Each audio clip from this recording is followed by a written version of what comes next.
will answer this one. If set A is 13579, then yung set B is 2357.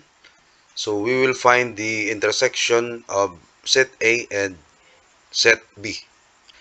So solve natin yan. So yung element ng set A ay 1, 3, 5, 7, 9. Element ng set B ay 2,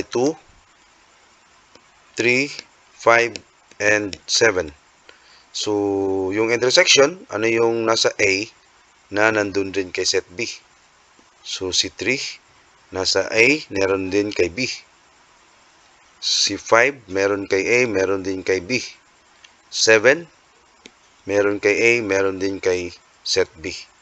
So, therefore, yung intersection ng set A at saka set B ay 3, 5, 7. So, letter A is the correct answer.